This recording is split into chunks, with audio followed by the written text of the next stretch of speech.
All right, it is still Sunday, May 3rd, around 3:30 in the afternoon. Got to finish the last 20 pages right now for Everything is Free and speak a little bit more about some of these themes and some of the things I was thinking about. In the last part, I was talking about some of my dialogue that it didn't sound believable when Shannon was talking to the backup singers and shit. Yeah, I figured it's only a couple lines, so those can be kind of improvised when there's short scenes like that, just with I don't know 20 seconds of dialogue, if that. So I feel like yeah, you can make it sound more natural as you go with stuff like that. I'm not exactly going the curb your enthusiasm approach where you just improvise conversations, which is pretty fucking cool. Um, But I do have that in the back of my head that there's always going to be room to make things more realistic or more in tune with how real people would speak. Sometimes it's hard when you write for these very minimal background actors or characters, I should say. And I'm aware of that. I'm aware of that. Like I said, I have these characters in my head very clearly: Shannon, Candace, David before he died, Neil, and even Rose, and maybe even some of the other ones. But when it's just a character who has like one passing line, maybe I don't take the time to really. Well, what's their motivation in this scene? Like, because it's a necessary dialogue, but it's not very integral to the plot or anything. So it's a different mentality as a writer, but if it didn't come across as believable, I didn't really like it as much as I should like it. So I would probably have to change some things later. The good thing with the screenplay, yeah, you're constantly going to have to work with other people when you finally put this screenplay, get the green light, and put it into production. Yeah, you're going to have to manage expectations with whoever wrote it, who's directing it, who's going to act these roles. There's got to be plenty of room for compromise and conversation, even with the background singers in that scene, who would be pretty much like extras, but they do have speaking roles. So, yeah, I would leave it up to the actors and not completely, but yeah, to a large degree to make those scenes more realistic or more practical. And plus, this is 1969, so I'm trying to think in my head, how are these side characters going to act? And then I have to think, well, this is 1969. Does that make sense for this time period? So, yeah, I wasn't around back then. I don't really fucking know. But I'm just going with what I've kind of been presented on other movies, other documentaries that I've watched that kind of give me a glimpse into that time period. Um, Even that Tom Hanks movie, That Thing You Do, it's not exactly this, it's a complete opposite of a movie like this, but it takes you back to that time when the radio ruled everything. You talk about gatekeepers of today, whatever they may be, but back then it was only the radio. You want to have a career in music, you got to get past the gatekeepers on the radio. Even the Wu Tang documentary or miniseries, sorry, the Wu Tang miniseries that just maybe a couple years ago was on FX that I talked about before. What was I talking about? Kind of how you have to get past the gatekeepers of the radio industry.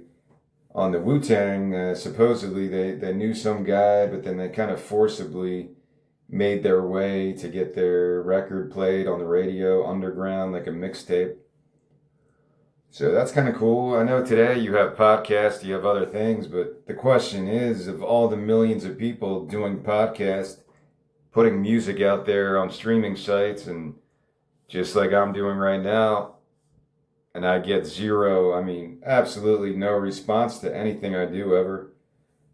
Why do I even keep doing it? Because I feel like once I do get that recognition that I really believe I deserve for doing all this work, putting all the time in to really flesh this stuff out, and to have a vision like this that somebody else will eventually share a similar connection with.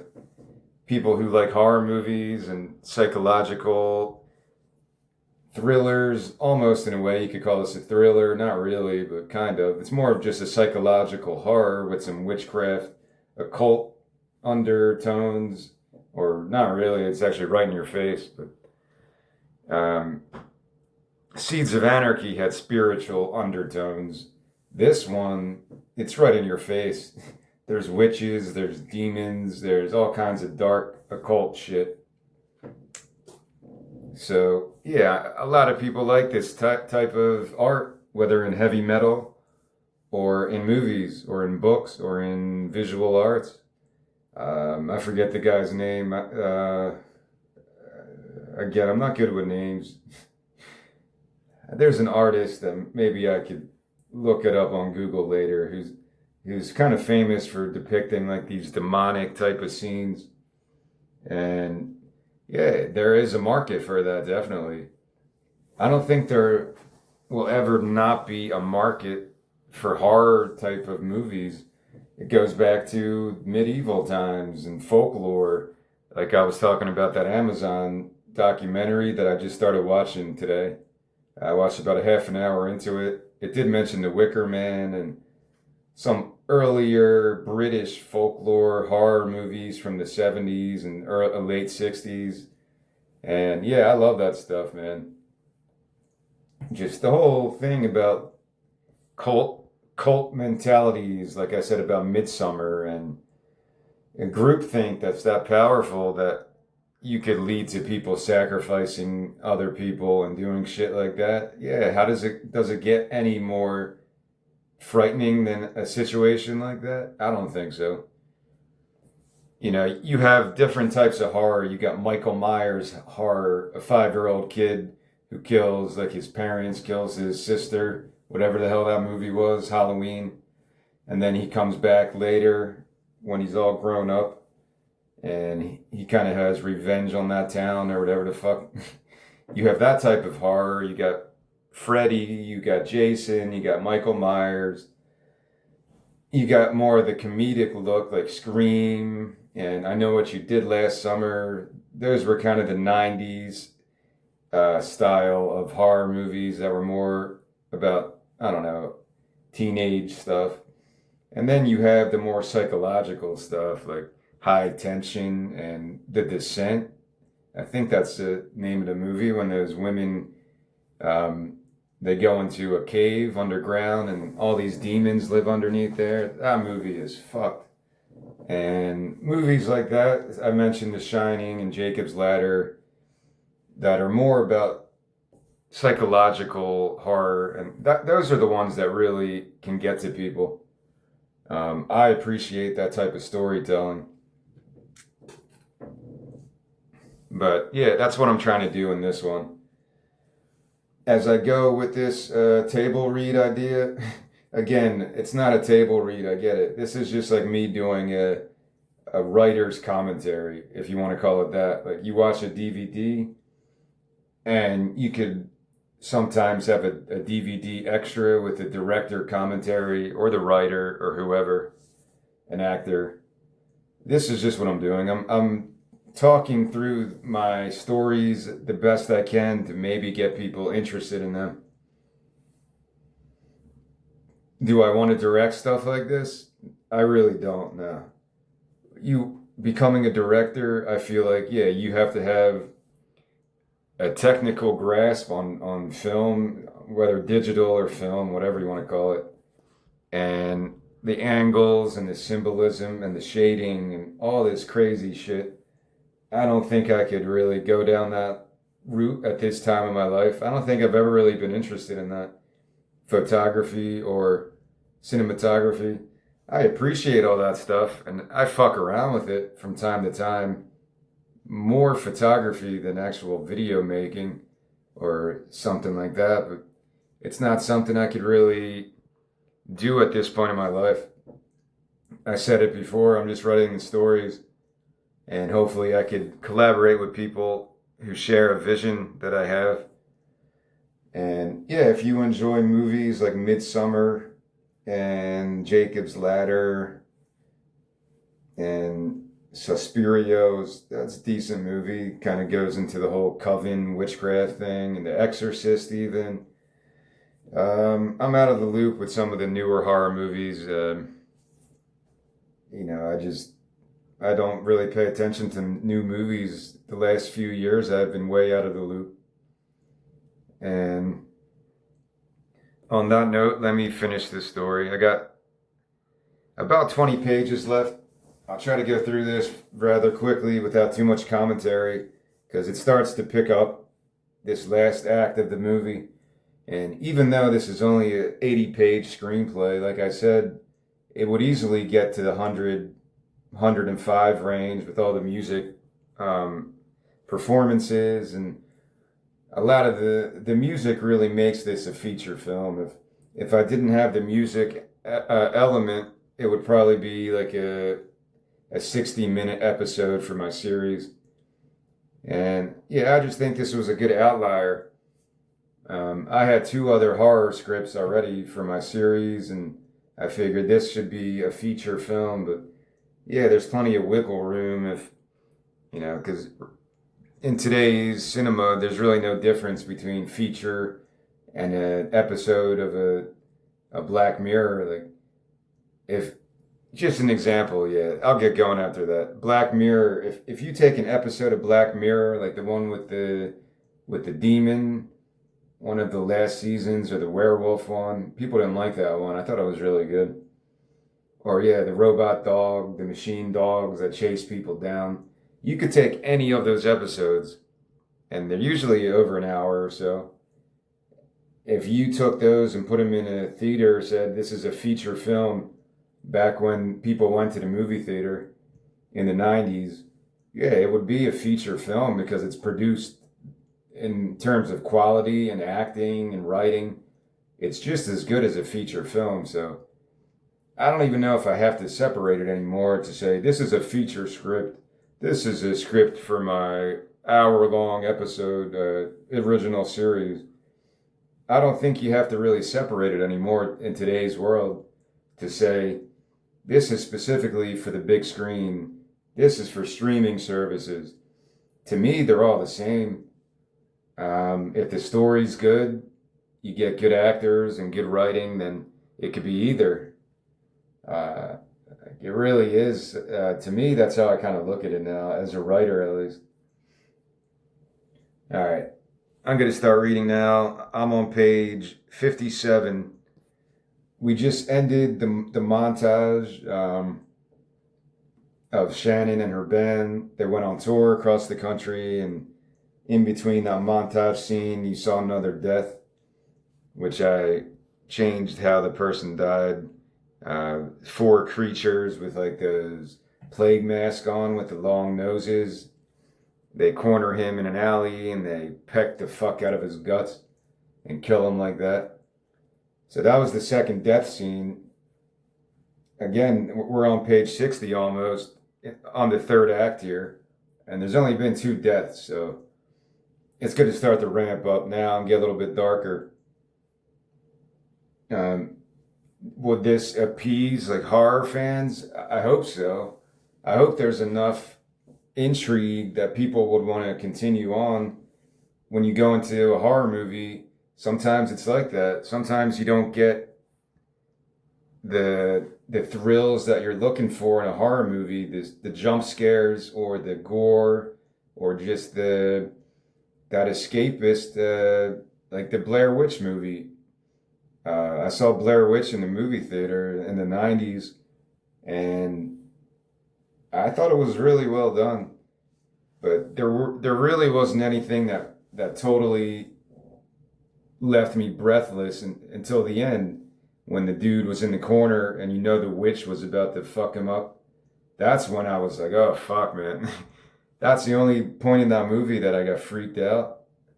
There was other moments with witchcraft symbolism and other stuff in the woods, but I didn't really feel any real fear until the last 5 minutes of that movie. So sometimes horror movies work like that.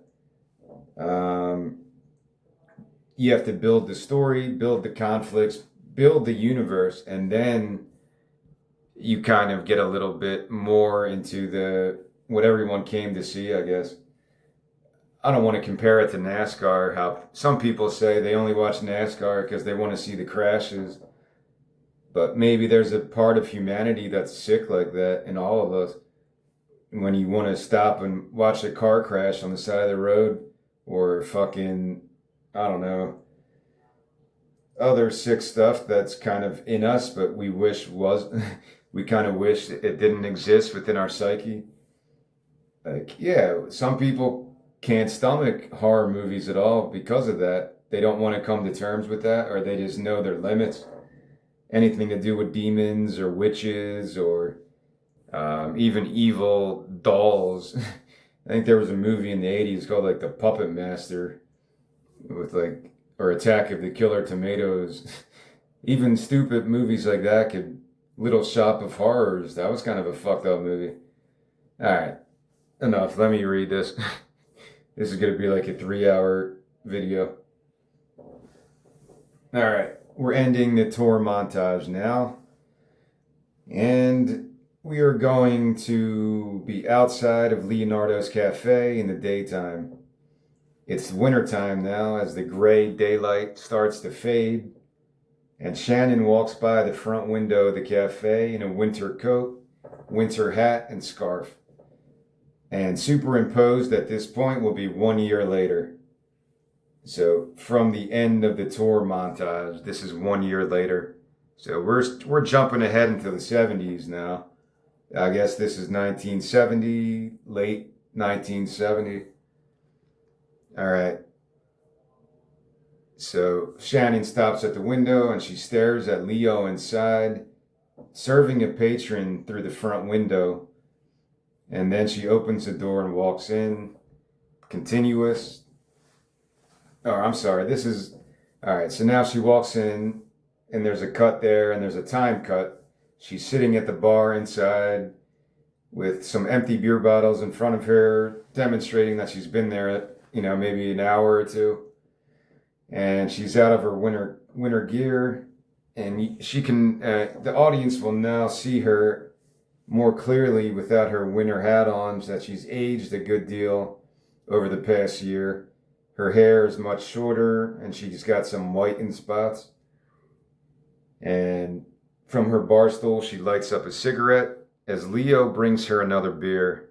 Shannon. Thanks, Leo. Leo. So the tour was an overall success then. Shannon.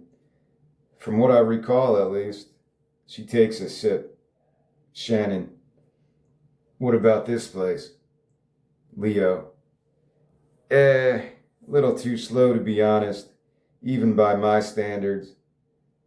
This whole folky scene might be drying up for good. Might need to rebrand soon. She chugs the rest of her beer and slams it down. Shannon. I'll keep you busy tonight. Leo, easy kid. I threw the hammock away, so you'll be sleeping on the bar with me if you keep this pace.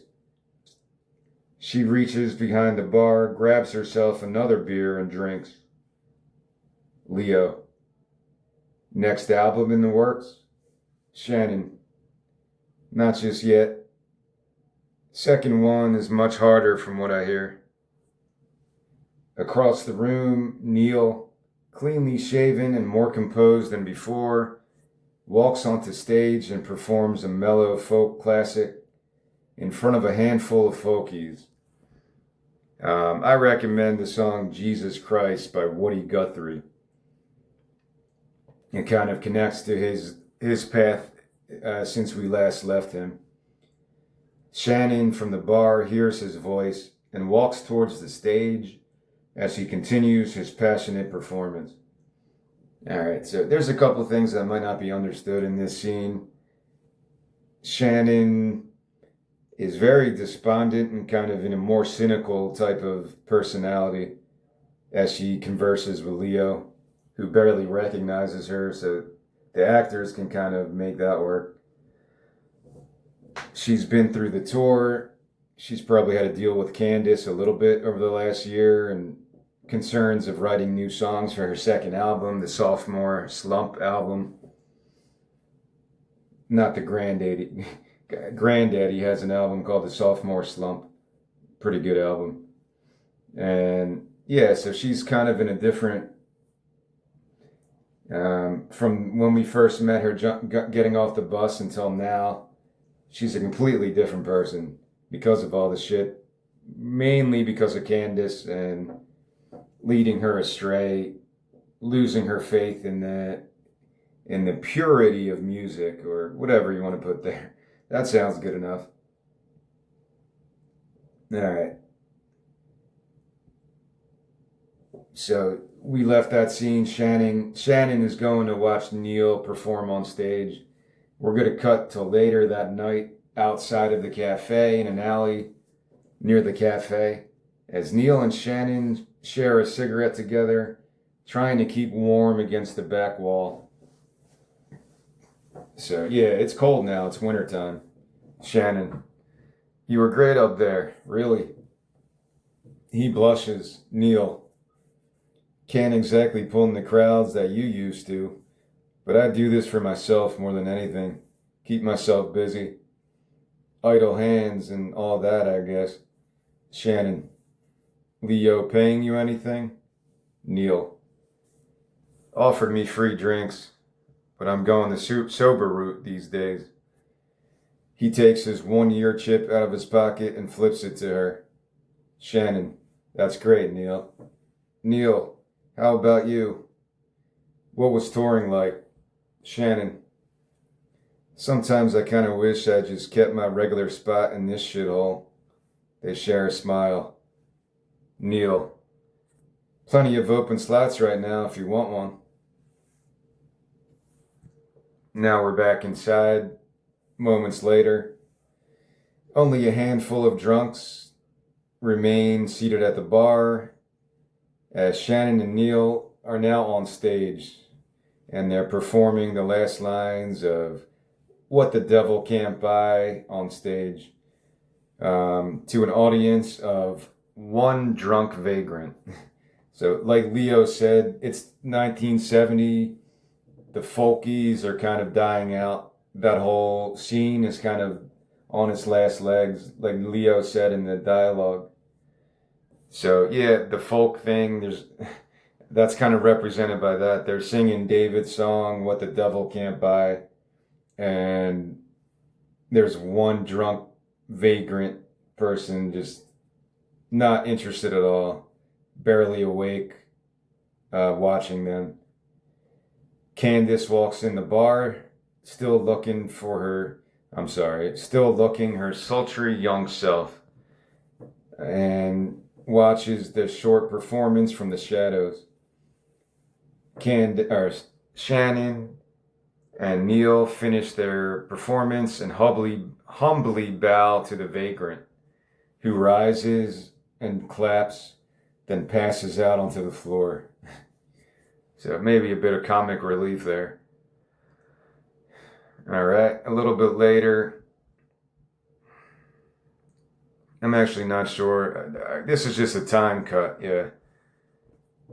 So later, as Leo's about to close the bar now, that time of night, after last call, Shannon and Neil hug by the front door. Shannon, I'll come by tomorrow night and we can catch up some more. Neil, sure, that sounds great. He picks up his guitar case and opens the door. Shannon, was really nice seeing you, Neil. Neil, likewise. He walks out.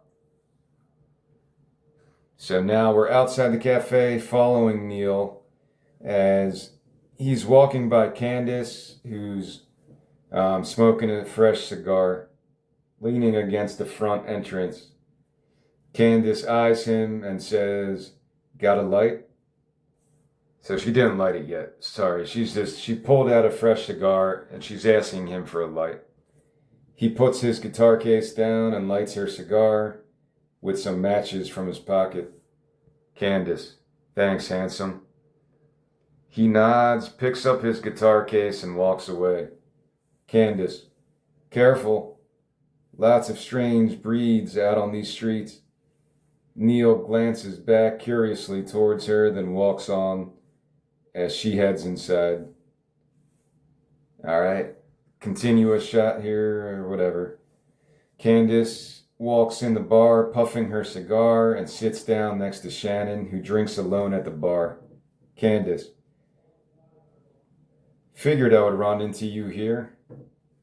Good to hold on to your roots some. Just don't hold on too tightly, or they might drag you down beneath them.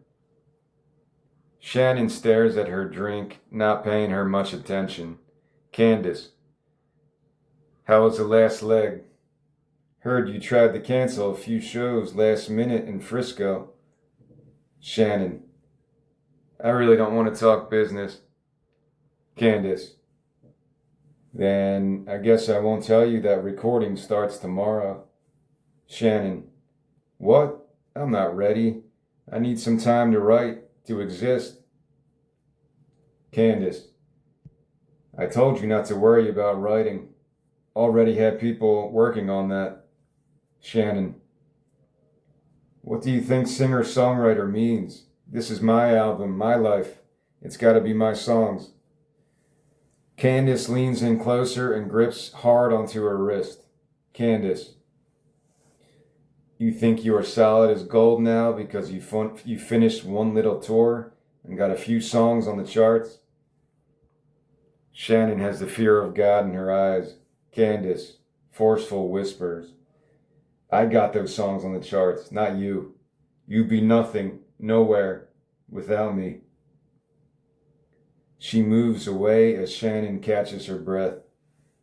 Candace, I have higher ups to answer to as well.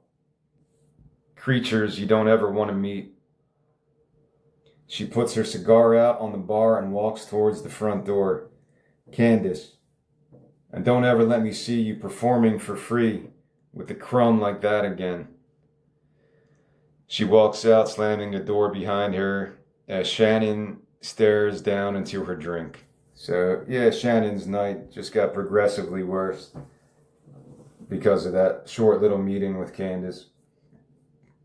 All right, now we're headed to the next day at a church basement as Neil sips his coffee with a small, diverse Alcoholic Anonymous group, or Narcotics Anonymous, whatever you want to call it. All seated in folding chairs in the shape of a circle. Helena walks in and sits next to him as they share a quick smile, while the instructor, male in his 50s, pours himself a coffee and walks towards the middle of the circle. Instructor. Last week, one of our members, Neil, crossed the 1-year sober plateau. Everyone else claps as Neil smiles humbly. Instructor. As many of us have been through this rocky journey with Neil, he wanted to share some of his thoughts with us. Neil stands, clears his throat, and stares down at his feet while the group claps for him. Neil.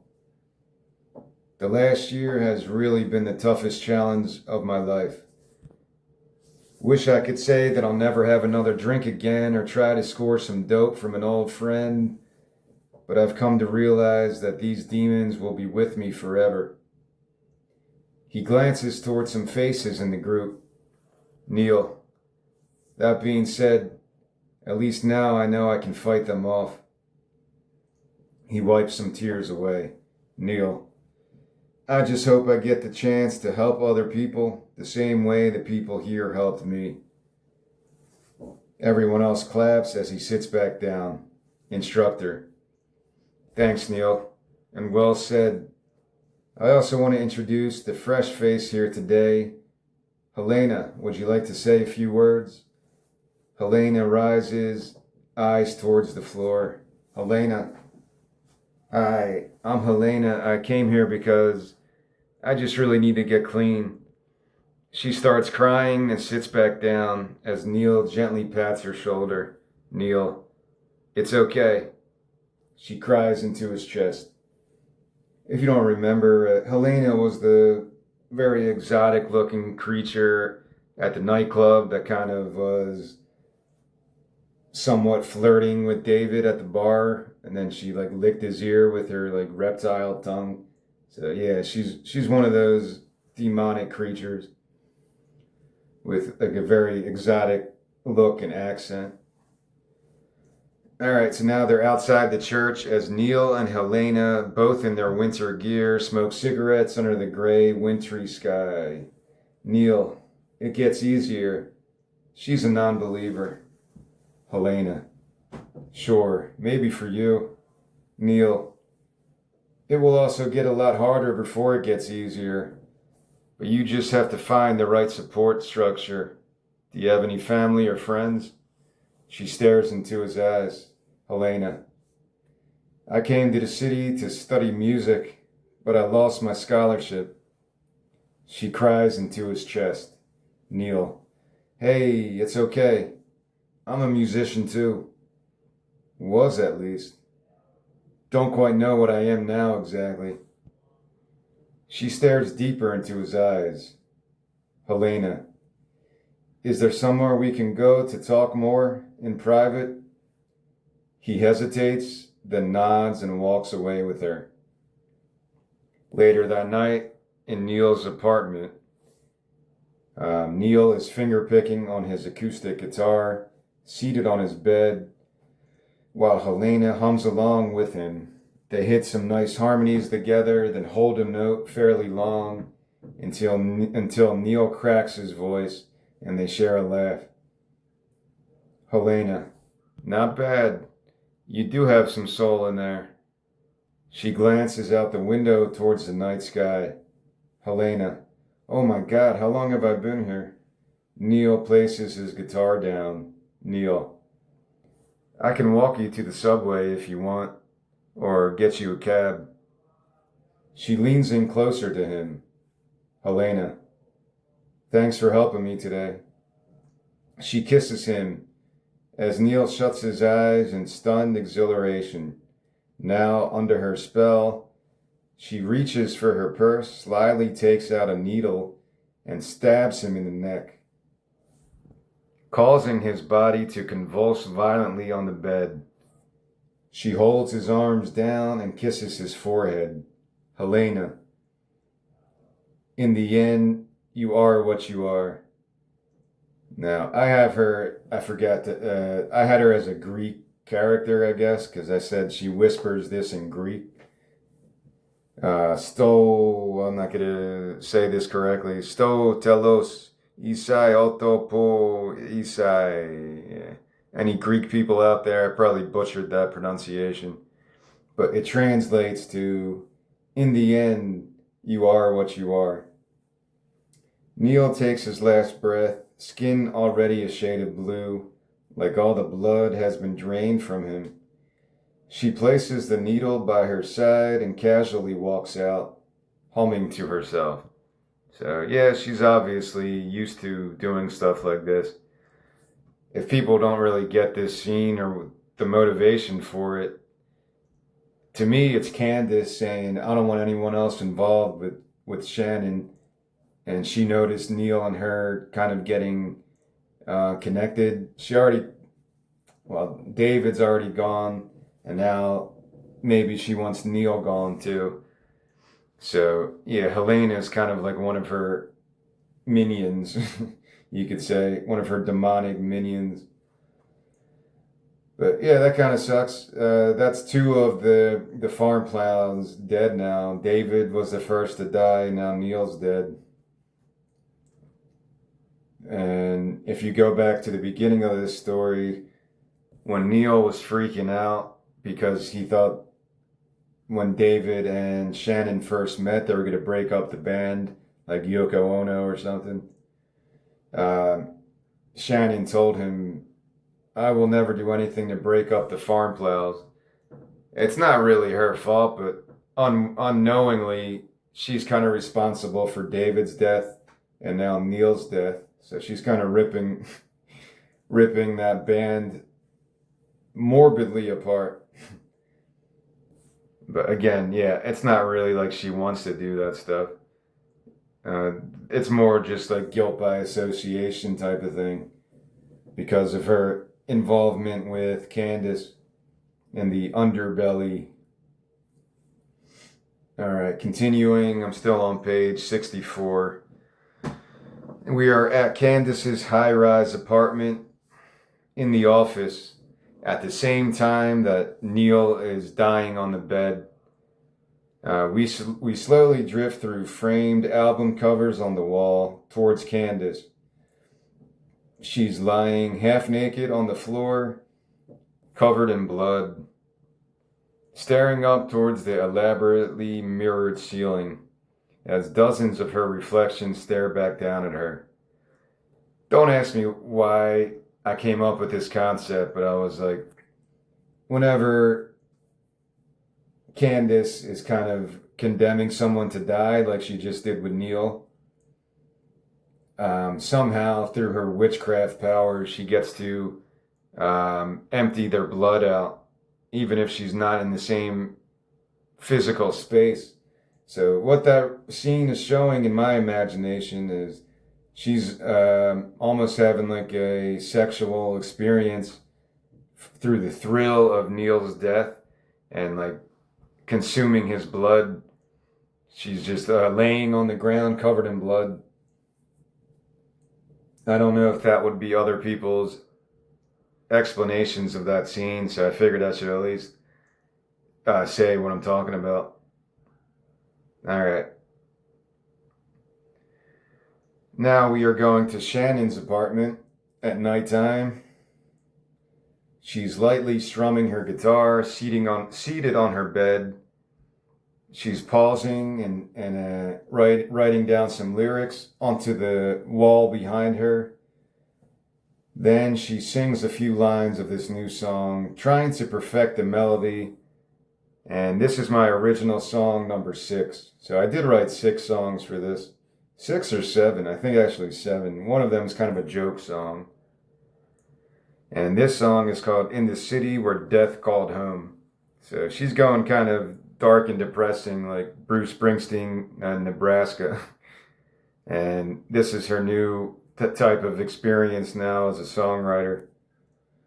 So we look at Shannon singing this new song. The sun never compromised in the city where death called home. That's good. I kind of remember the melody still. This is the first time looking at this since I wrote this years ago. She scribbles down some more lyrics onto the wall, strums the chords, and sings some more.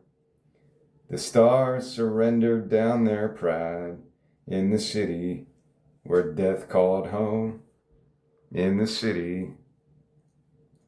Now we cut to daytime in the recording studio again as Shannon, wearing headphones, sings a very campy country song which sounds nothing like her usual folk style.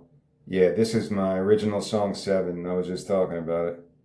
It's called Mama, I'm Headed to the City, and it's in the vein of like the Partridge Family, like Mama, I'm headed to the city. Like very campy country song. Definitely something that somebody else wrote for her because it's not her usual type of more personal folk style. Not that she only writes sad songs, but yeah, it's definitely not a song that's familiar to her. The backup singers are back and they're also singing with her, singing harmonies, but they can't seem to get on the same page as Shannon raises her arms up in frustration. Shannon, cut it, cut it. Rick in the production booth, remember Rick's the producer guy. He hits a button in the booth and the backing music stops as Candace rises in a rage from the couch behind him, cigar in mouth as usual, and storms out towards Shannon in the recording studio. So I picture it like this recording studio is very, very large and it's got a separate production booth, like a lot of them do, I guess. Most of them do, I would assume. I've never actually seen one in person. So Candace moves towards Shannon angrily and says, "What's the fucking issue now? We don't have all winter to get this single out." Shannon, that's the issue. I don't want it to be the single. I don't want it to be on the album to begin with. Candace, I'm not going through this again with you. I shouldn't even have to be here. Shannon, great. I don't want you here. I'm pretty sure Rick doesn't want you here. She turns towards the backup singers. Shannon, you girls want her here? They don't say anything as they smoke their cigs. Candace, just get through the whole fucking song once, please. She walks back towards the booth. Candace, picture me dead if you need to, but we need this cut tonight. So this is a very similar argument to the one Candace had with the young male singer, maybe about 20 pages ago, or whatever, the guy that ends up getting killed in the alley. All right, so Candace goes into the production booth, whatever you call it, engineer booth, lays back down on the couch as Rick hits a button and the campy country music starts up again. He counts it off with his fingers, then Shannon sings the first few lines with the background singers providing harmonies. Shannon quickly stops, takes her headphones off, and grabs her acoustic guitar out of the case, while Rick shuts the backing music off from the booth. Shannon, to the backup singers, sorry, but I gotta get this one out first. Alone. Backup singer 1, no sweat. They're paying us either way. Backup singer 2, do your thing. The backup singers light up cigarettes and walk out of the studio as Shannon performs the song she was working on previously in her apartment, in the city where death called home. That's the title of the song. I was just singing prior to this scene. She sings this with a new confidence and passion as her haunting voice fills the studio with a somber atmosphere. Rick records this solo performance from the booth as Candace stands by his side and watches. Candace, this any good? Rick, I don't know. This commie folk shit just doesn't sell as well anymore. They listen to more of the song. Candace, let her finish and just get rid of it later. Shannon sings the last lines as Candace grabs the production booth mic. Candace, that was great, honey. Shannon stares towards the production booth as Rick gives her a thumbs up and Candace grabs the booth mic. Candace, take a little break. Then we can try that other one again. Shannon nods in agreement after some hesitation, then places her guitar back into her case. So we would have a time cut here till later that night, back in the recording studio. Shannon picks up her guitar case as the two backup singers hug her, then walk towards the exit. So this is the end of the session. And everyone's calmed down from that one initial argument between Shannon and Candace. Backup singer 1, go get some sleep, Shannon. Shannon, I'll try, thanks. Candace walks towards her from the production booth as they walk out. Candace. Single might actually make it to the radio by tomorrow morning. Shannon. What about the other one I wrote? Or what about the one I wrote? Candace. Rick's gonna need some time in editing, but he said he really liked the feel, had a true grit. Shannon smiles. Shannon. I'm sorry about earlier. Candace. Second album is tough on everyone. Shannon walks towards the door. Candace. Try not to apologize in this business to anyone, ever. Shows weakness. Shannon shares a long gaze with Candace, then walks out, while Candace walks into the production booth and watches Rick organize some reel-to-reel tapes. Candace. How many songs is she through now? Rick. I think 13, plus that original one. Candace. How many are good? Rick. Honestly, maybe 3 or 4. Candace. How many are usable? Rick stares back confused. Candace. If we had to make an album with only these takes. Rick. I would really need some time to listen again, but maybe 8 if we edited some stuff. Candace cuts him off. Candace. Pick out the best 10 songs and have them ready for mastering. She walks away in a fury. Rick. Why the rush? Candace. Just fucking do it. So yeah, again, she's displaying her dominance. She's the one in charge of everything. You know, even, well, she said there's a food chain, so she's not the one in charge of everything, but she's pretty high up. What she says is kind of, you better fucking do it, or, you know, or you're gone. Is there anything else about that scene I want to clarify? I don't think so. It's pretty basic. Candace just wants to get this over with. Maybe she's losing a little bit of faith in Shannon here. I think that would be the motivation of that scene, at least. That once she notices Shannon kind of apologizing and looking a little bit older, her looks are going now, which is really Candace is the one that caused this, but you know, she's noticing that Shannon might not be strong enough for the business through the argument earlier and some other things, and maybe that's her motivation now. We're going to continue now and try to finish these last 7 or so pages. Later that night, Shannon is drinking a bottle of wine on her apartment balcony as snow falls over the city skyline. She picks up her guitar and strums a familiar tune. This is Shannon all alone, kind of sad as the snow falls. She's sitting on her balcony in the pines where the sun never shines, and we shiver when the cold wind blows. Little girl, what have I done that makes you treat me so?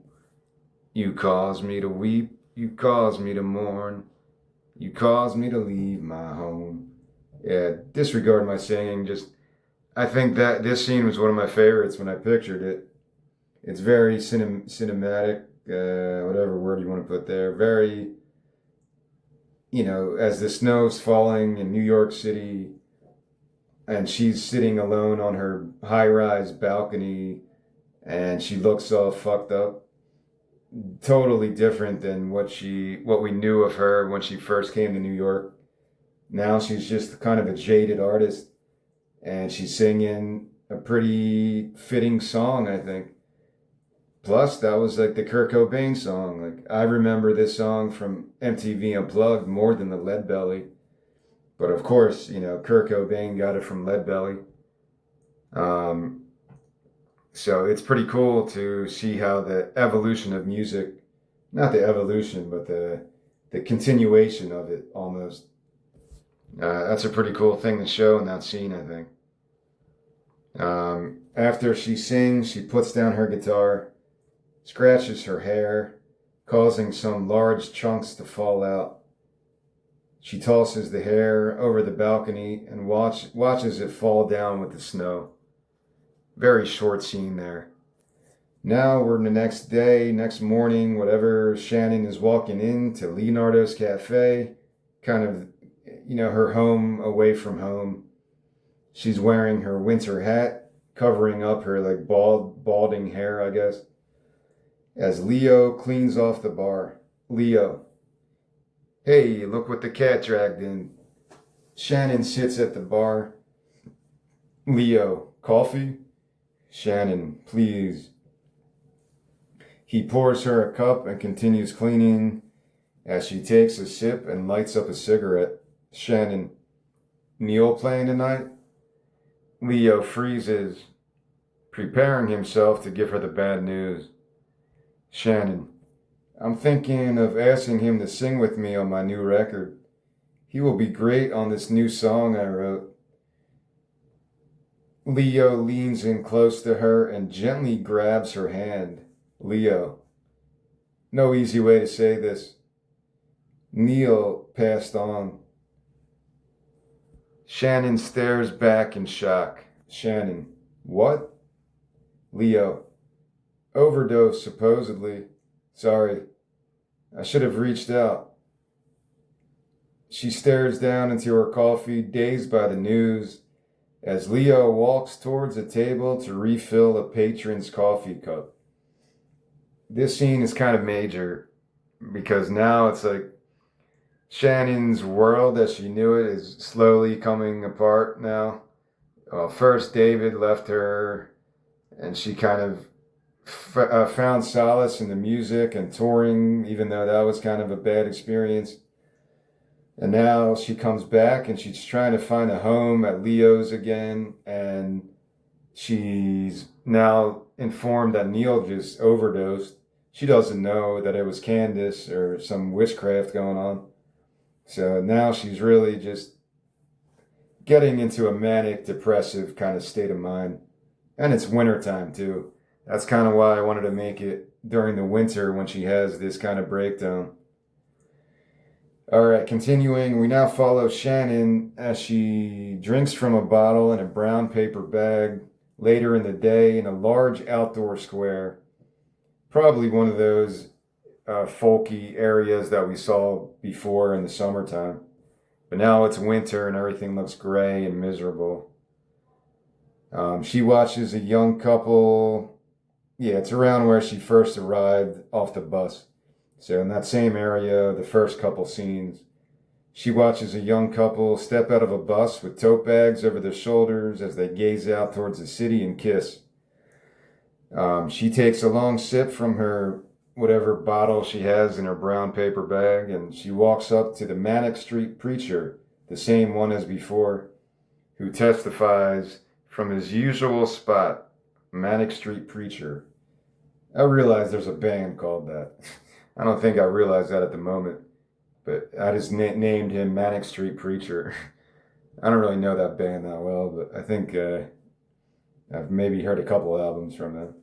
All right, this is his dialogue. He's in the middle of his sermon as he's preaching on the street corner. Arrogance, narcissism, trappings of both mind and flesh, manipulators and instigators, revelators and levitators, spirit regulators and swine campaigners, champions of prideful regurgitators, seeking the eternal damnation of impostors, frauds, and ill-fated communicators. He reads from his book, Manic Street Preacher. Who holds the devil? Let him hold him well.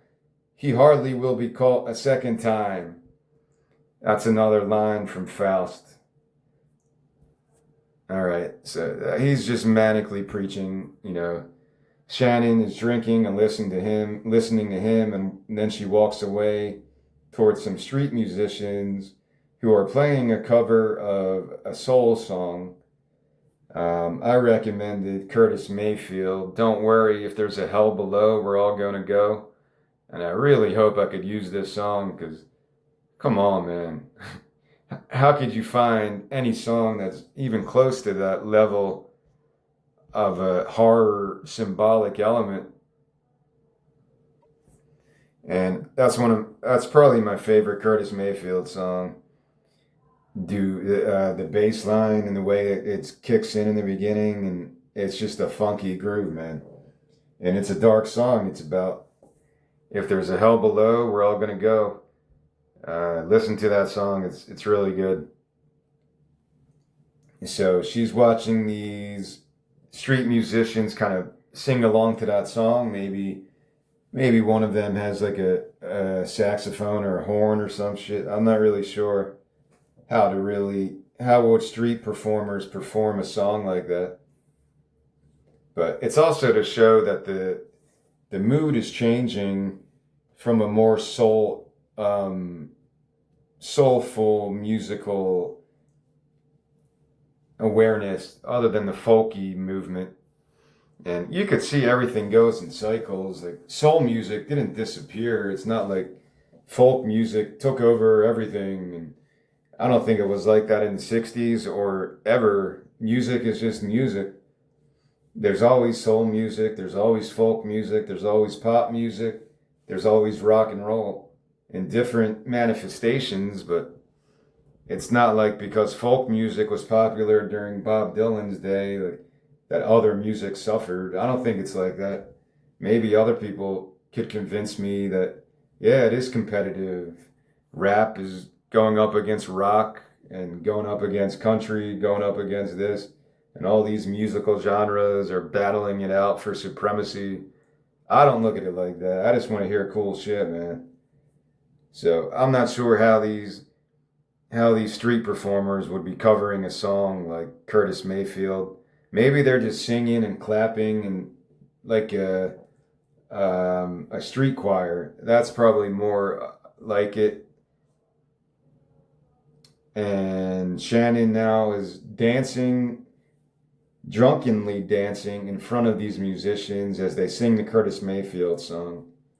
Everything is starting to spin around her as she tumbles hard onto the pavement.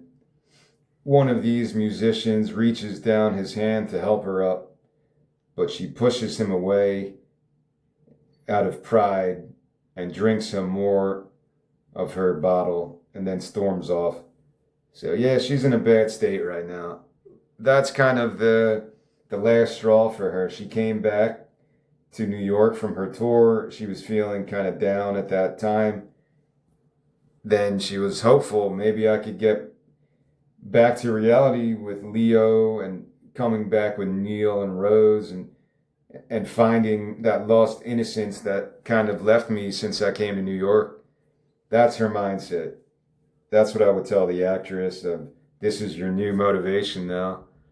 And finding out that Neil died kind of just set her into a complete self-destructive downward spiral where she wouldn't want help from anybody.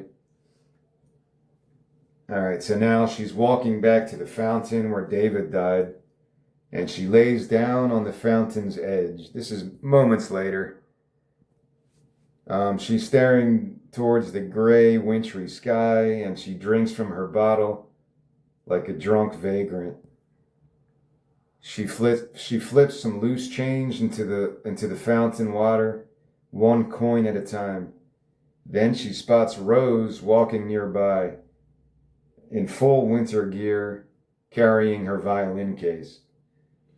Shannon, Rose. She rises and waves towards her. Shannon, Rose. Rose doesn't hear her through her thick winter earmuffs and walks farther down the street as Shannon stumbles after her.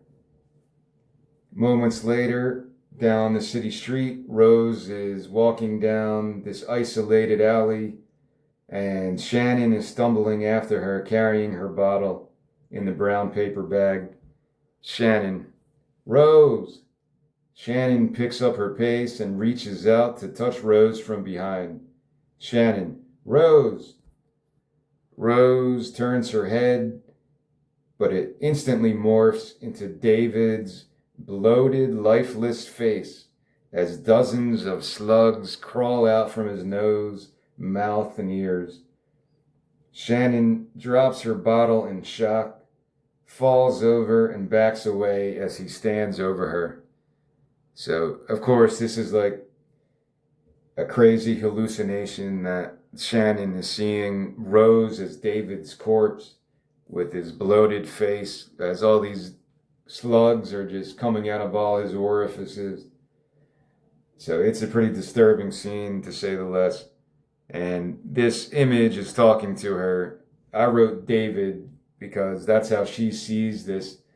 She thought it was Rose, and then Rose turned around and she looks like David's corpse to her. So this is really like that hallucination speaking to her as David. You did this to me, to all of us. Shannon, no, this isn't real. You're not real. So she's losing her mind here. She picks up a nearby pipe off the pavement by an abandoned building, pushes him down, but it's really Rose, so pushes her down, and bashes his head over and over until blood splatters all over her face and clothing. So she runs out of energy as David's bloody, deformed face morphs back to Rose's, who is now barely recognizable, bloody earmuffs by her side.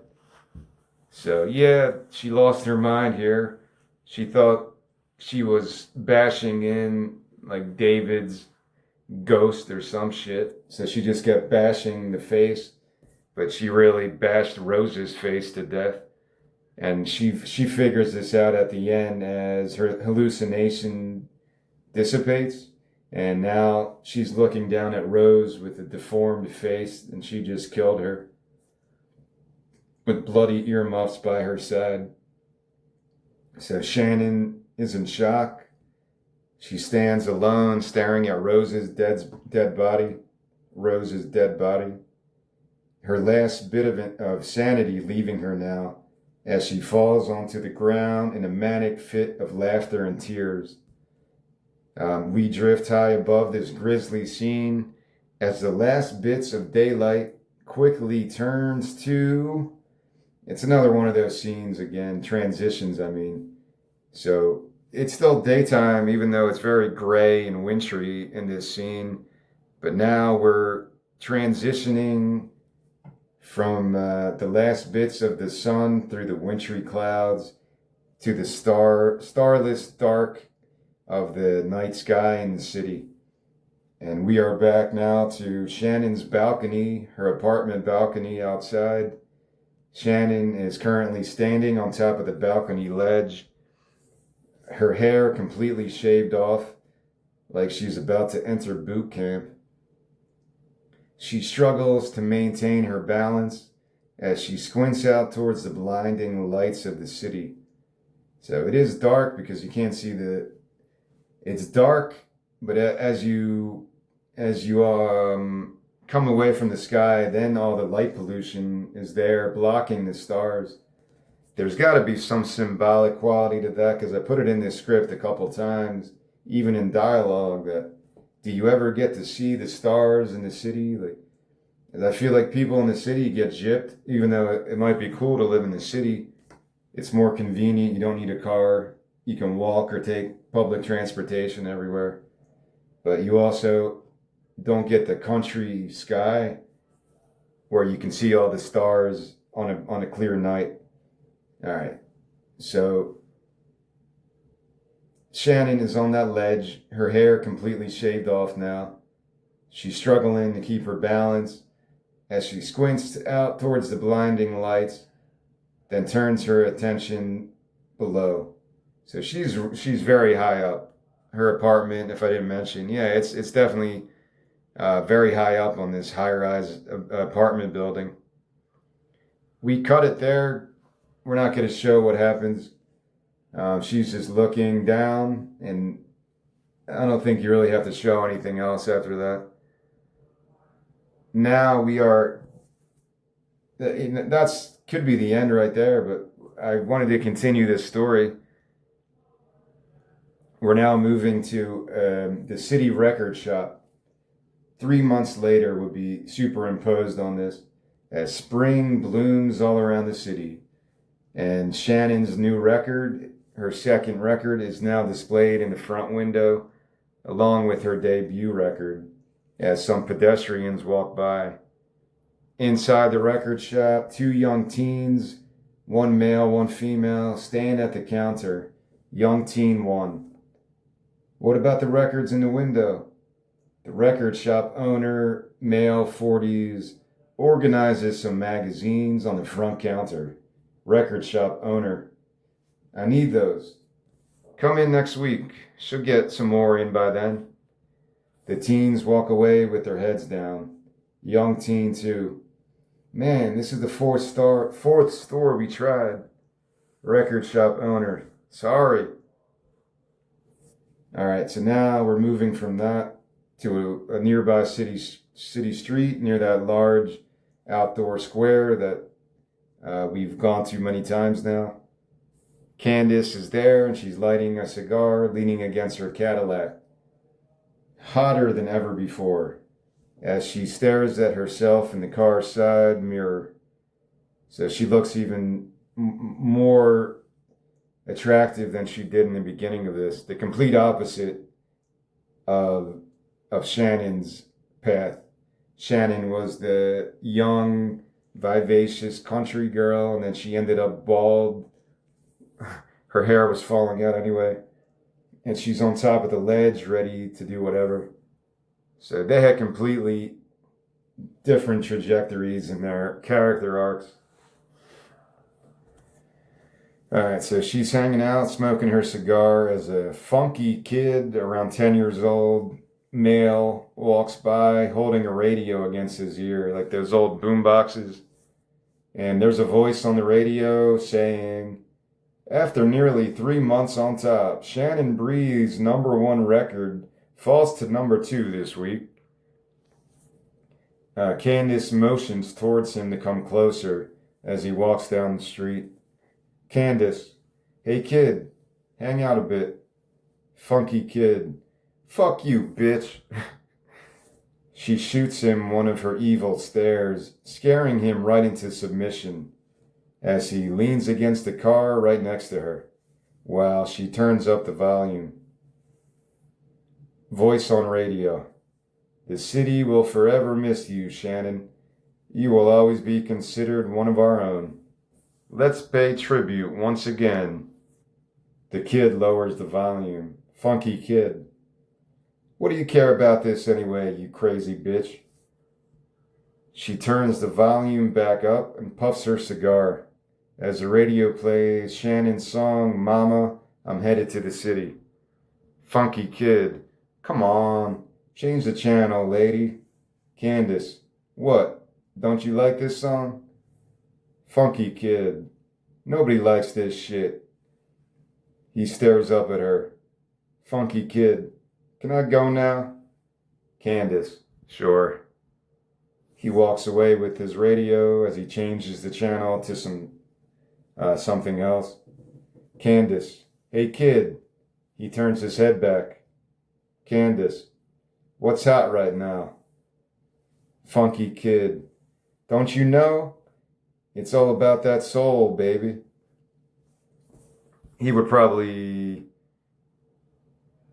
tune to some soul music here. Maybe you could go back to Curtis Mayfield or something. I don't know. I didn't even check when that album came out. The Curtis, the one with If There's a Hell Below. I don't know what year that came out, but it doesn't really matter. In this made-up universe, you can do whatever you want, really. So the kid puts on some soul music on the radio. He smiles, does a funky dance, and walks off as she takes out her vial of red liquid and applies more to her cheeks. All right, we're at the finish line now. We're back in that large outdoor square, the one where I would say Shannon first met David, Neil, and Rose when she first came to New York. And a young male painter is painting a grassy field with grazing sheep onto a small canvas and on a wooden easel. Candace sneaks up behind him through a haze of cigar smoke, distracting him. Candace, please continue. Didn't mean to interrupt. The man smiles, struck by her beauty. Young painter. And I gave him a French accent. If you want to go that direction, I don't know. Is okay. You know a lot about painting. Candace. Not really, but I do know an artist when I see one. He stands next to Candace and squints towards his painting. Young painter. What do you think of this? Candace. I like it. It's really quite vulnerable and sad. He sighs. Young painter. This one no good. It's garbage. He covers his paintbrush in black paint and paints over the country landscape. Candace. How do you know it's not good? He ponders for a few seconds. Young painter. You just know when you know. He tosses the painting onto the grass and places a fresh canvas onto his easel. As she puts her arm around him, hands him her card, and presses her lips to his ear. Candace whispering, don't be so hard on yourself. We're all our own worst critics. We drift high above as their voices begin to fade. Candace, how many paintings have you completed so far? Young painter, not too many. Candace, I really do love that accent. And that's the end. So it's a short little scene. It's been a pretty dark third act where you saw Neil die and then Shannon jump off. Well, you didn't actually see it. I think it's more mysterious. You just leave it like that. But it's known that she killed herself. She jumped off the ledge. So it was a dark third act of this movie. I figured a scene like that would be a better way to end it. Because really, Candace is the leading force of this. Candace is the one writing this story. What she says goes. She's writing everyone's script. Candace writes Shannon's script from the beginning. She deals with David, how she deals with people. She deals with that other guy who was in the recording studio. That's how she deals with people. She deals with Neil. And now you could also say she's the one that led to Shannon's demise as well. Yeah, you want to have some personal responsibility, but when you're dealing with a malevolent force,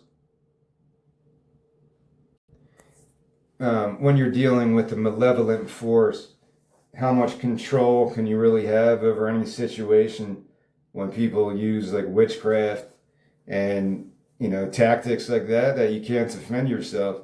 What are you supposed to do? So yeah, even though Shannon probably knew what she was getting involved in to some degree, and David was warning her, that appeal of becoming a famous musician just overtook her better senses, I guess. Her instincts kind of went towards that. And I don't think she was that ego-driven or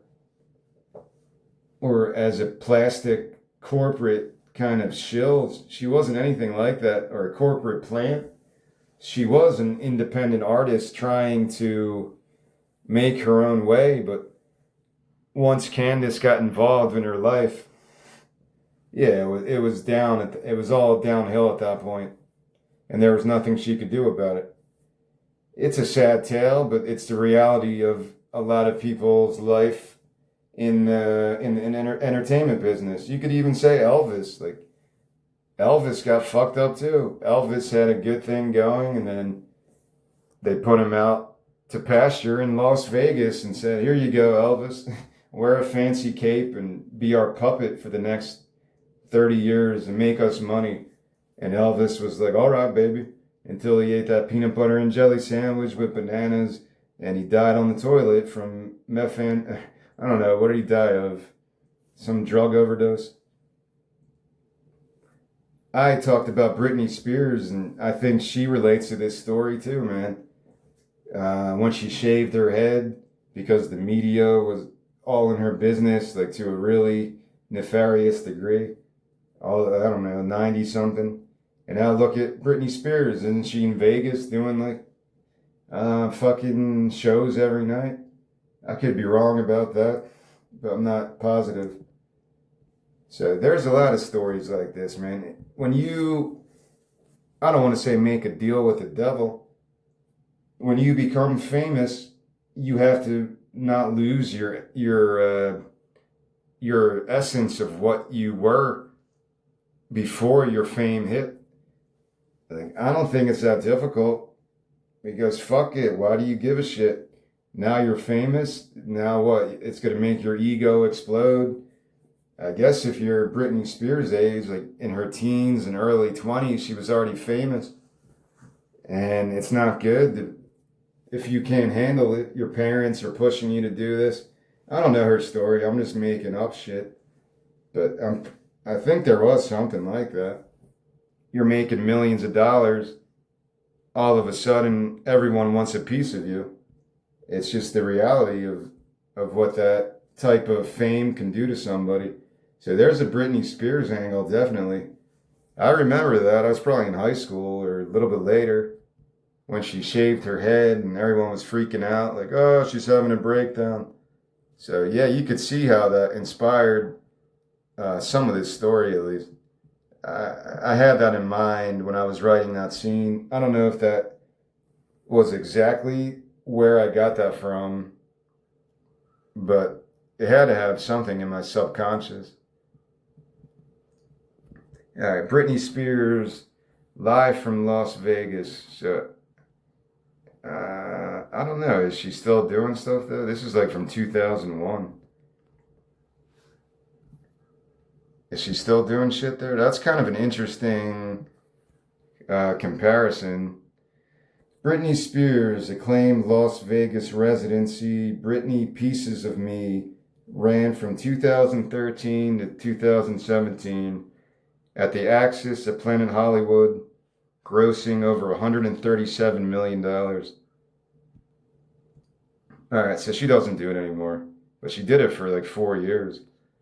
That had to be grueling. Like, I understand she's probably making a large percentage of that 140 million, but yeah, I just picture it like Elvis. Like, I'm almost like thinking like they put certain artists out to pasture by sending them to Vegas. But I guess Britney Spears survived it, and now she's stronger for it. I don't know what she's doing now. I don't know. I don't follow these things, but you could look at the Elvis story. Elvis was like a country dude. Um, I don't know. Then what did he become? He was a Vegas lounge singer. Like, not that there's anything wrong with that. Like, I'm not making it seem like that's the worst job in the history of the world. I'm sure Elvis made his fucking money and had crazy sex with women, had a crazy ride in his life, met famous people. He hung out with the president. He probably met all kinds of people in his life. So I'm not saying Elvis was like a victim of the entertainment industry, but there's probably a little bit of that into his story. He just couldn't deal with the stress of it. To be famous for 10, 20, 30, 40 years where people like worship the dude, like he's the fucking Southern Messiah of country music. People go to visit his Graceland and think he's like Jesus Christ or something. So it's like a pilgrimage, like the Muslims go to Mecca or Medina. A lot of people go to Graceland. Where's that? Like in Tennessee? All right, I don't know if it's still very popular, but that generation at least, they viewed Elvis as like some, I don't know, larger than life character. The same with the Beatles mania. When you get to a level of fame like that, where everybody in the world knows who you are, Tiger Woods went through it. If Tiger Woods was just an amateur golfer, you think anyone would give a shit if he's fucking prostitutes and cheating on his wife and doing all this crazy shit. Nah, nobody will give a shit. It would never be in the news. It's because he's world famous and people enjoy, in a way, watching the mighty fall. Bill Clinton got a blowjob in the Oval Office, and people were like, oh my God, this is the craziest story ever.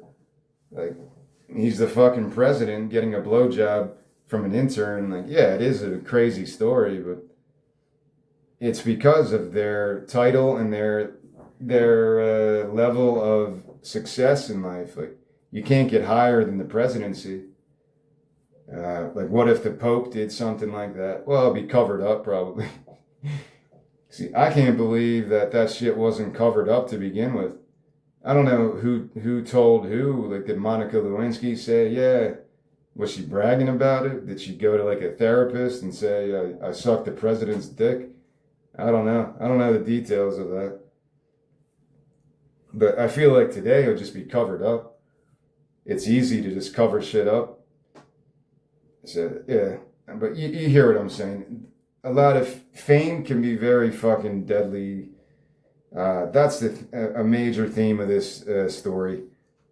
And the Britney Spears angle, I did want to mention because of that. I remember when she shaved her head. I don't remember exactly why. It had something to do with people in her business, I think. Let's ask Google. Why did Britney Spears shave her head in the 90s? Yeah, there we go. It came up automatically. All right, so she has a memoir from 2023. Britney Spears shaved her head in 2007. Well, I thought it was in the 90s. A rebellious act against the intense scrutiny and loss of control she experienced over her body and life, facing a tough divorce, custody battle, and relentless paparazzi. She felt eyeballed for years and used the act to push back. All right, so yeah, that's very similar to what I was trying to write about in my story.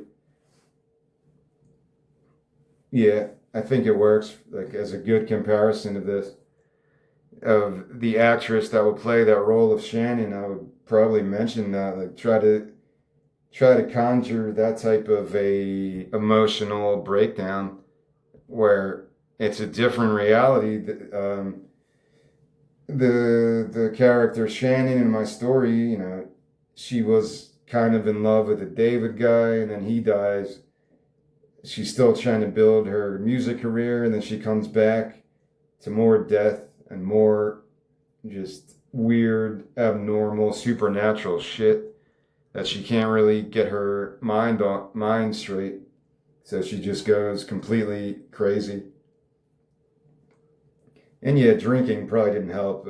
She was kind of becoming an alcoholic too, I think. But yeah, that's the story. Hopefully you don't think I'm preaching or anything. I don't want this script to come off as some preachy thing.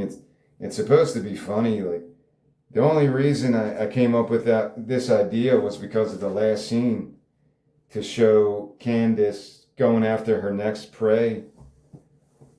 She goes to this park to find young artists, and then she lives through them,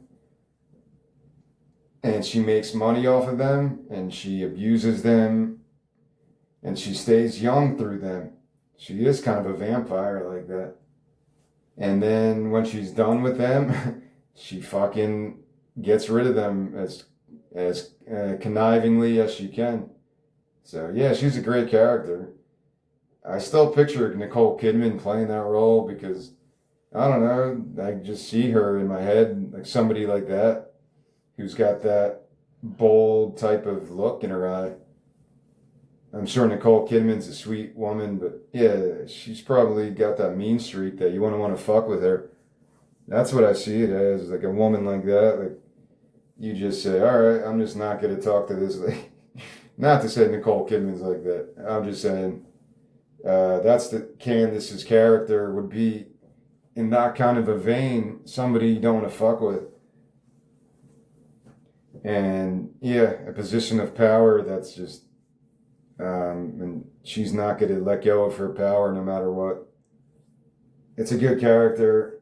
I'm glad that I went the route that I did and made it all females instead of making this a male artist and a male Candace character, because that's how it was in the beginning when I first thought of this idea. Like I said before, I just had this old kind of aging record executive smoking a cigar looking for new talent, but I don't think it will work as well in the story I came up with. It had to be a female. It had to be a female. Both leads had to be females, Candace and Shannon.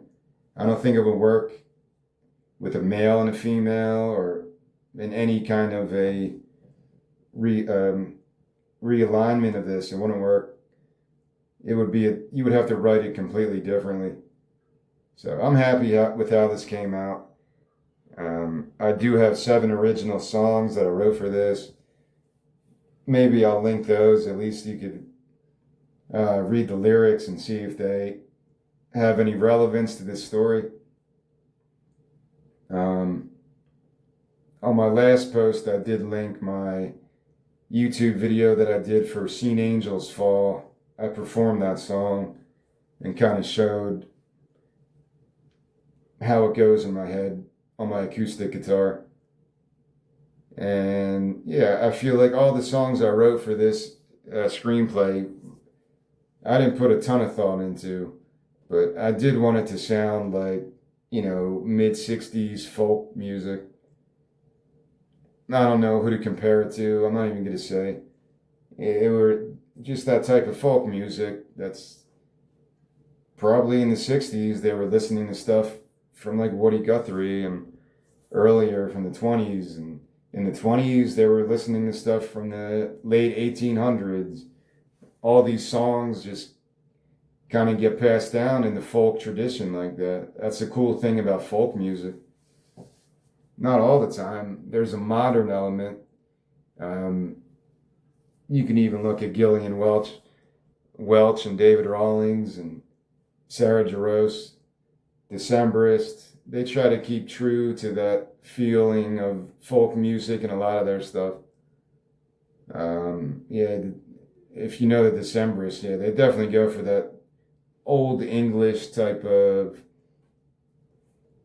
language a lot, like some really crazy lyrics. Colin Meloy and the Decemberists. So all of that has some influence over this story. Music's definitely a big part of this. What else could I really talk about that I haven't mentioned? I don't think I'm really forgetting about anything. I wanted to mention the Britney Spears angle. I wanted to mention, how fame can corrupt anybody if you let it. It's not inevitable, though. There were plenty of times where Shannon could have said, fuck this, I'm going back to the country, or whatever, finding new management.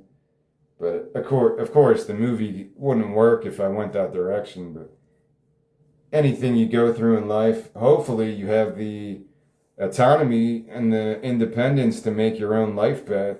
Because if you don't, everyone's going to be miserable at that point. If you don't have an independent path towards happiness and what you want to do in your life, then what's the fucking point, And that's all relative. I get it. I think there's a larger symbolic element of just the city. I mentioned earlier, like most people in the city will look at a night sky and all they see is the bright city lights. They don't connect with the stars. They don't connect with that type of country feeling when you're in the country. My friends and I, we used to go down to like Cape Hatteras maybe once. I don't even remember, maybe twice. And I remember being on the beach, Cape Hatteras, North Carolina, and there were no lights at all, and you could see the stars like I've never seen before. Only a couple times I've noticed the sky like that. One time was at night on the beach in North Carolina. Maybe going through Maryland at night, some of the rural communities in Maryland where you don't get that light pollution.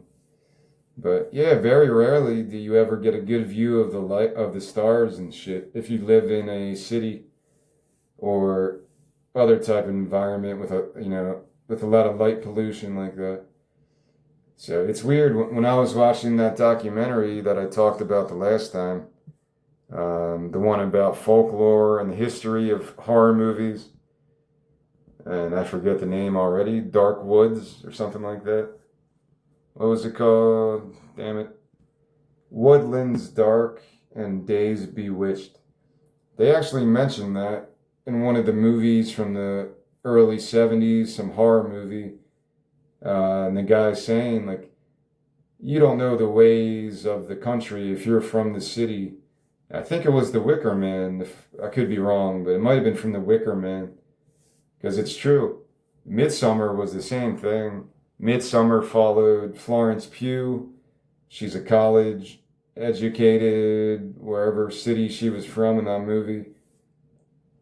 And then she and her college friends go to Sweden to some cult-like community that's like all pagan ritual shit. People sacrificing themselves and other kinds of lotteries where they decide who to kill and shit. It's just a fucking crazy movie, man. But it's the same type of an appeal. And there was another line, like paganism never really dies. If people want to keep those old ways alive, then they're going to keep it alive.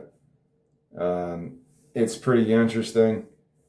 It goes back to what I was talking about in the last one I did, the last recording when I was getting into conspiracy theories and Bohemian Grove and oh mighty Moloch, all that demonic shit.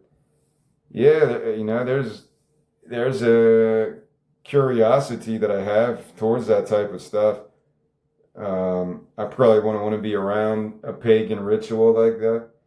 But fuck, even Kubrick went that direction with Eyes Wide Shut. Speaking of Nicole Kidman stuff, Eyes Wide Shut was really fucking creepy as hell. You could point to Children of the Corn, like another example of a cult-like type of a movie. Children of the Corn, that was creepy as hell, man. Mordecai, was that his name? Yeah, that movie's creepy as shit. I haven't seen it in probably a decade or so, but yeah, that was a freaky ass movie, man. I never saw The Wicker Man yet. I'm probably gonna have to watch it now since I'm talking about it. But yeah, maybe that's why they have Burning Man, that festival in the desert of Nevada. They do Burning Man where they build this effigy and they burn it with thousands of people taking psychedelics or whatever. And I think it is like a continuation of that paganism, but without actually sacrificing a real person like the ancient pagans used to do, pick someone to sacrifice to the gods. And they just do it symbolically like that. Because I think it is kind of a cathartic type of experience. You watch this huge contraption burn, and it's like you're saying goodbye to all your regrets of the last year or all of your stresses and all the things that you want out of your life. It's like you're purging it through this symbolic pagan ritual. Maybe there's more to that. I've never been to Burning Man. I don't really have the urge to go to a place like Burning Man, but I think there's something to that. I think it is a continuation. I could be wrong. Maybe it has nothing to do with it. I'm not sure when it really takes place either, if it has anything to do with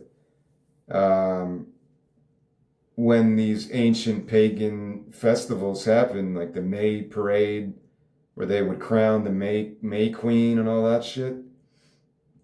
That was Midsummer. That was the Florence Pugh movie I was talking about.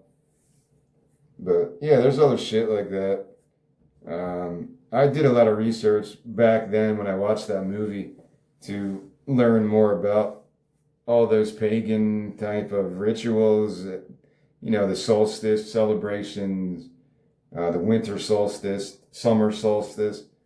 It's really just about the harvest. You're pleading to the gods to give you a good harvest. That's my interpretation, at least, because hundreds and hundreds of years ago, you can't go to a super Walmart, get your fucking food like that. And well, it's still relative today. Like, you're still Walmart's getting their food from somewhere, so it's still a relevant thing. I don't know. I've never been a part of that world of pagan rituals. Like, I guess Catholicism is kind of based on that. When you go to communion, do you really believe you're ingesting the body of Jesus, or do you believe it's just a ritual based on some pagan belief from thousands of years ago? Some sun ritual. Like, when I was in Catholic school, we used to have the May parade or whatever it was called, where they would march the Virgin Mary through the parking lot. I forget, the May crowning. Like, that's pretty much what's happening in Midsummer with the May Day, whatever it was called, the Maypole and all that shit. It's got to be related. It's a fertility ritual. Right? I don't know. I'm not a religious scholar, but I don't think it takes one to really put these things together, that Catholicism or other types of religions will, certain pagan rituals will be a part of that religion as it evolves. I don't know. I can't tell you more educated than that. I don't know the history of Catholicism, how it started, why it started. I can't tell you these things. The ecumenical councils and all that shit. Maybe I knew it at one point in my life, but I don't know it anymore to that much of a educated degree. But I'm just trying to get that point across that, yeah, I've never been a part of a pagan type of ritual, but growing up Catholic they do have echoes of that. You're told it's something else, but it's really based on these old ancient pagan ceremonies from thousands of years ago, whatever. So it's interesting to look at it that way. Like, if you look at Easter, if you look at Christmas, if you look at all these things, how they line up, it's based on the harvest, based on the solstices. I don't think, it's pretty apparent if you really care to look into these things. We were never taught this stuff, though. Like, nobody mentions the word pagan in Catholic school or in any type of church gathering. Nobody ever says the word pagan. I never knew what the word pagan was until way, way, way, like past even college, probably. As I think college was kind of just getting away from religion, so I didn't really study too much about any religious stuff. But yeah, I don't know if I talked about that stuff before. It's definitely interesting when you take a look at the history.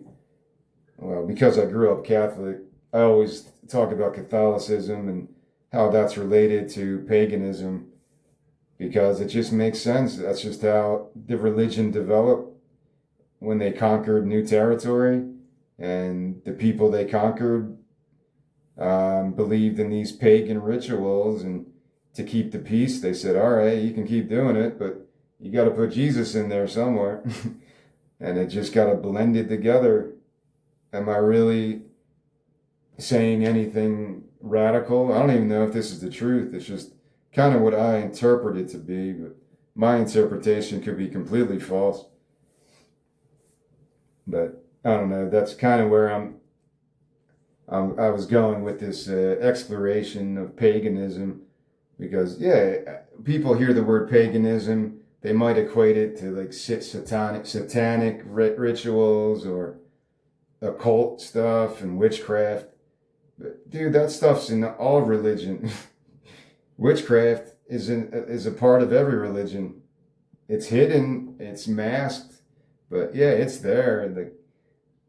If you go to a Catholic mass and you participate in the communion, you're turning a normal wafer into the body of a man, and you're serving this flesh to a group of people. Because supposedly you're not. The Catholic Church teaches that it's not a symbolic ritual. You're actually performing magic, and this wafer is being turned into the body and blood of Jesus. Like, it's a real fundamental belief. If people in the church really believe that, well, I don't know. You got to ask each individual person. The transubstantiation, I don't know, I'm probably saying it wrong. But yeah, that's not witchcraft. That's it. It's definitely witchcraft. If there was a cult, like the David Koresh in Waco, Texas, if he was telling his followers, I'm turning these Ritz crackers into my body, or I am the Messiah, and whatever the fuck he was telling these people, because I think he did think he was Jesus or some shit. Remember that dude, David Koresh? Waco, Texas in the 90s, and that's a shame. That's all Waco, Texas. That's all I think about when I hear Waco, Texas. I'm still looking to move to the Southwest. I don't know where Waco is, but I was looking at parts of Texas, and then if I come across Waco, I'm like, yeah, I probably don't want to go there. It might be a cool place, but all I connect it to is David Koresh and the Branch Davidians. That shit freaked me out as a kid, yeah. I remember being young, probably like in 7th or 8th grade, when that was going on, and I'm like, what if he really is Jesus? And they just go in there and fuck him up. Like, yeah, I had all kinds of weird thoughts like that. I don't know what a cult was. I don't know what the fuck when I'm in, I don't know, 11 years old. I don't know if I knew what the word cult even meant at that point, but maybe that was my introduction to what a cult is when all that shit was going on. But yeah, that's the end here. I don't know what else I could what other subject I can go down relating to this screenplay. It's definitely, it was one of those that came out very quickly. I wrote this very quickly, if I'm remembering correctly. But then I had to go back through the editing process and write 7 original songs to fit the scenes, and that took a little bit longer. I'll share those, at least I'll share the lyrics, because I never actually made demos or anything of how the songs go. Or maybe I did, but they were just like 30, 40 seconds of singing the first line, so I wouldn't forget how the song went. But I'll share the lyrics of the songs that I wrote for this story, and yeah, hopefully I can create something with other people that can live up to the legacy of horror movies that can freak people out. Midsommar did it to me a couple years ago. As a kid, maybe The Exorcist, but to be honest, I don't even remember watching that as a kid. Maybe it was some other stupid movies that kind of freaked me out more. But yeah, Midsommar might be my favorite horror movie. And I mentioned the Roman Polanski ones, Rosemary's Baby and shit like that. And I'm forgetting other ones. Maybe other ones will come to me. But yeah, I would like to create a memorable type of experience through a story like this, because it works on a lot of different levels. It's got the psychological horror going for it. It's got the music. It's got the time period in Greenwich Village. Greenwich Village sounds like a witchcraft place. Greenwich Village, like, it sounds like a bunch of witches would go live there. So yeah, it's got that going for it. I don't know what it's like. I've never been in New York City, man. I've lived in New Jersey most of my life. I've never been in New York City to really just check it out, experience it. But I got no idea what it's like, what it was like in the 60s, 70s, or today. I just go by what the media tells me and the videos I found on YouTube, which is why I do need other people to collaborate with me, so from all generations, so I can get a better glimpse of what it was like from people who actually lived in Greenwich Village in that time period. You know, I've read a lot of books about it.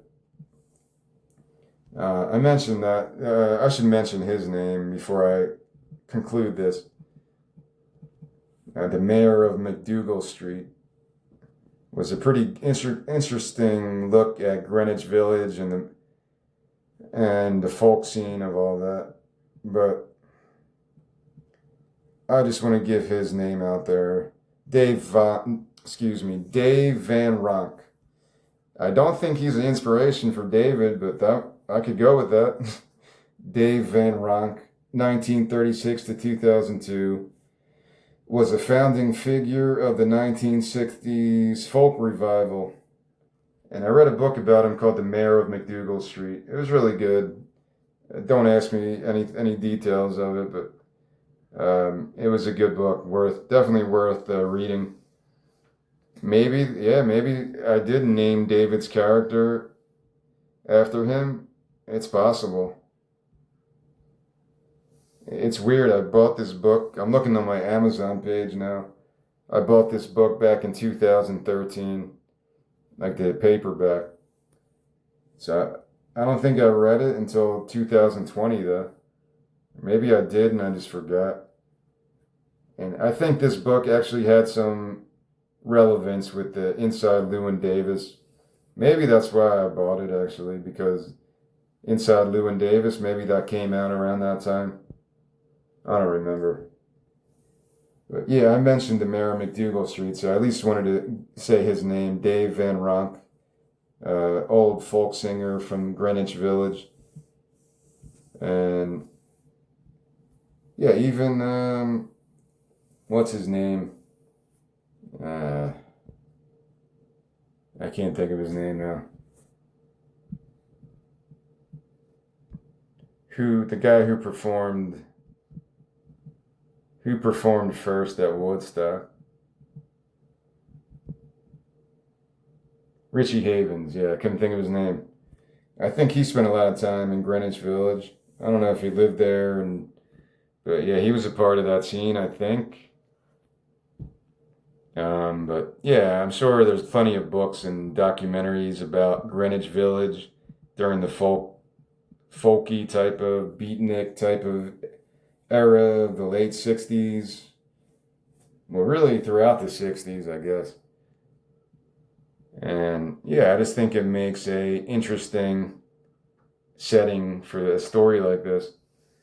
Yeah, this is according to Google. He was a foundational figure in the early 1960s Greenwich Village folk scene, moving from Brooklyn to Manhattan in 1961 to join the Bohemian coffee house driven music community, known for his soulful voice. Yeah. So that's cool. I'm a big fan of Richie Havens too. So I guess I'll end it. It takes 90 seconds for this NASA engineered AC. Sorry about that. I'm going to have to cut that. Sorry about that. Accidentally hit a YouTube video. So I'll cut it here. Hopefully you get an idea of exactly what I see now. Because I don't know if a person would read this screenplay without my commentary. I don't know if they would get the same type of experience. I don't know if they would get the same feel of what I'm going for. If you don't do a table read, you're just going by your own inside voice, and that could ruin the context, ruin the motivation that you want the character to develop. Even I'm forgetting it. As I'm going through this screenplay and reading the dialogue, I'm like, what is the motivation of this character right now? I'm trying to remind myself about this shit. So yeah, it's weird when you have to go back and go through this. I took maybe 60 to 70 screenplays from other amateur writers, whatever, and I had to read them and give people notes. It was like through that Coverfly site where you give somebody notes on their screenplay and then somebody else will give notes on your screenplay. Hopefully it's all honest and above board. And yeah, sometimes it's hard to see what the writer's really going for if you're not there to talk to the person. So again, yeah, I would really like to collaborate with other people to actually make this into, another film in that legacy of horror movies. This is a part of anyone who actually listened to this whole thing. Well, thank you for listening to it, but go watch that movie on Amazon, Woodlands Dark and Days Bewitched.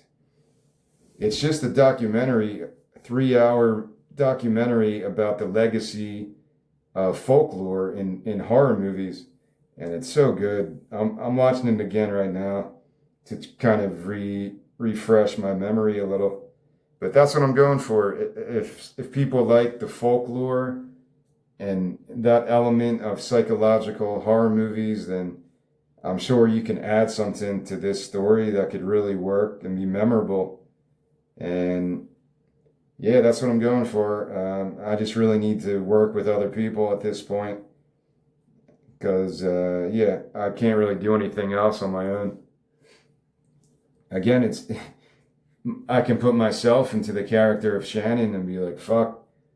The problem is I never even got to experience any kind of success. Like you could say Shannon had a fucked up path. She became successful, got a record deal and did all this shit. And she ends up jumping off her balcony ledge. So it was kind of all for nothing, but, you can handle it in any way. If she was in a different environment, she could have made music her entire life and worked with the right people and became successful in other ways. And yeah, I guess I'll leave it there. I don't want to compare myself to the Shannon character because, even though there's a little bit of my frustrations within her conflicts are completely different. It's more aligned with, I don't know, more of that Britney Spears type of thing, where fame